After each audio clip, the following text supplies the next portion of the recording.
Renaissance was a beginning for many ideas and innovations.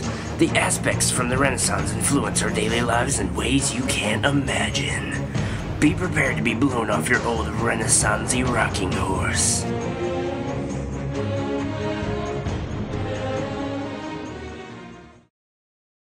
Into the Renaissance. Art during the Renaissance was definitely one of the most important intentions brought from the Renaissance. Art was religion-based, and you really couldn't say otherwise. Donatello, Raphael, Michelangelo, and Leonardo da Vinci were some of the most important innovators in art during the Renaissance. Donatello was a painter and a sculptor, progressing in the work of sculpting great figures. Raphael was an architect and a painter, being known for his paintings in the school of Athens that had to do with a lot of hyperrealism. These paintings and sketchings had extreme detail within the human body and within his self-portraits. Michelangelo was a sculptor, painter, architect, poet, and an engineer. He was best known for being the best artist of his time. He created famous and religious works such as the Statue of David, his sculpture Pietae, and his work in designing the dome of St. Peter's Basilica. Finally, Leonardo da Vinci. He was a painter, a sculptor, architect, musician, scientist, mathematician, engineer, inventor, autonomist, geologist, cartographer, botanist, and writer. Leonardo da Vinci was and is best known as the greatest painter who ever lived, and the same as being the most diversely talented person to ever live. Leonardo da Vinci's work is what really influenced today's artwork. His paintings represented oil painting, shadowing, perspective, and chiaroscuro. Within his famous paintings, such as the Mona Lisa, the Last Supper, and the Vitruvian Man, he used these techniques with emphasis, shadowing, and chiaroscuro, and it was well shown around the edges of the main focal points and where the light would hit the piece of art. His paintings also show perspective, well known in the Mona Lisa. The 21st century was then a perfect time to be influenced by these ways of art. Today, we are influenced by the doings of some of the greatest artists to have ever lived. People now make their paintings and drawings more realistic. Artists began to focus on humanism, and as a result, we began turning away from what normal ways the church had everything done. Architecture during the Renaissance was definitely something of its own. To the people during the 15th century, architecture was all about symmetry and proportion. The architects from the time periods wanted domes, arches, and decorative columns to be the focal point of many buildings. They also wanted them to stand out, as if you could see them way across the city. During the Renaissance time, there were not as much of safe building material that we would have today. The structures were mainly built with a mixture of cement and stone, but due to the amount of creativity and wits from one of the more accurate architects, Filippo Brunelleschi, builders were able to build sound and safe structures, still keeping symmetry in mind. The influence from this aspect from the Renaissance is pretty much the same as what they did back then. The people now in the 21st century look back and learn from what they did wrong and what they did right. We still use archways, domes, and columns to support our buildings today, but also still keeping symmetry in mind. With today's advances, though, we are able to make these architectural features safer and more reliable. For example, on the buildings like the White House and the Lincoln Memorial, the designers use a more safe mixture of stone and stronger compounds. Literature and technology were both very important things used to communicate between other people. Without them, communication probably would have been impossible. Literature was very affected by both William Shakespeare and Johannes Gutenberg. One of them, Shakespeare, found a way to revolutionize the way we read poetry and how we view plays and the theatrical arts. But don't forget Johannes Gutenberg, for he began the printing revolution by inventing the mechanical movable type.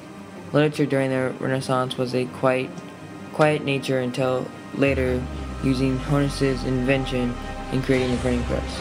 The printing press allowed authors to expand their audience and get their ideas to readers quickly and more efficiently, a much shorter process than writing everything. These ways of literature and inventions changed today in several ways. The way of faster production then turned into big copy machines and more efficient printers.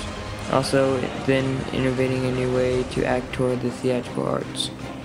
Nextly, technology, and without it, during the Renaissance, many other ideas and currencies would have crashed and burned. For instance, when technology allowed the new coming of printing press, literature then expanded into new areas it could have never during the Renaissance. These occurrences show the 21st century what could be accomplished and invented to make communication easier and life simpler. Into the Reformation. King Henry VIII completely made a new church and branch of religion. He formed the Church of England so that he could divorce his wife. The Church of England allows divorce, while the Catholic Church does not.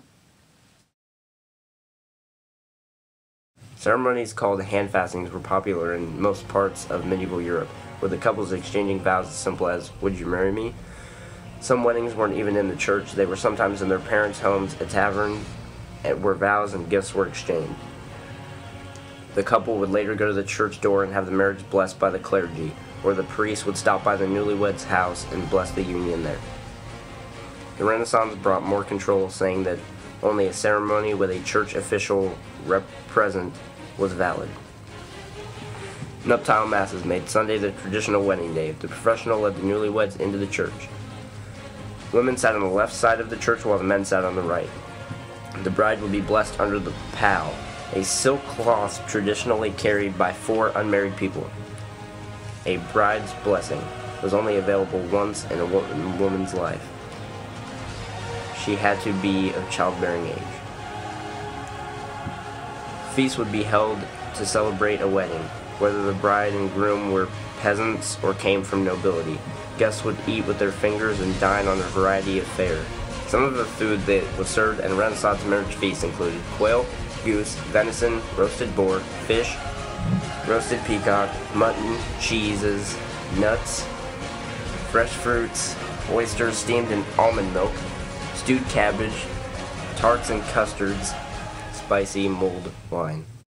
The Reformation came to change our lives today by keeping the churches from forming monarchs, and it increased the power in Catholic churches. They couldn't sell indulgences any longer, and holy people lived the lives they were meant to live. Now to the scientific revolution. The scientific revolution was a new beginning for medical and anatomy and astro-knowledge. William Harvey, one of the greatest minds in the medical field during the Renaissance, has started a new beginning for data on the circulatory system within the human body. He began to disprove the theory that blood circulates itself out of the body and gathered data supporting his claim that blood circulated itself inside the body, renewing it constantly. Andreas Vesalius, another great medical mind, began research on the human body by dissection. Before his time, due to religious beliefs, dissection was only done on animals for research. Andreas came along and began to write many books on anatomy through his dissections and observations. Through the research and doings from these two medical geniuses, Galen's theories were beginning to be disproved, but still widely accepted. These medical assignments also began to advance the medical field for centuries, leading into the 21st century. Medical science and anatomy well led into the 21st century with new processes, research, and medical procedures. The scientific revolution was also a new beginning for innovations for astronomy, and no longer just for knowledge. Some of the great astronomers like Galileo, Kepler, and Copernicus all began to do a little more in-depth research. Theories like the thought that everything rotates around Earth had been disproved and changed to the correct of saying that everything circulates around the sun. These discoveries then have made it easier to research things like the elliptical plane and the reason for the solar system today in the 21st century.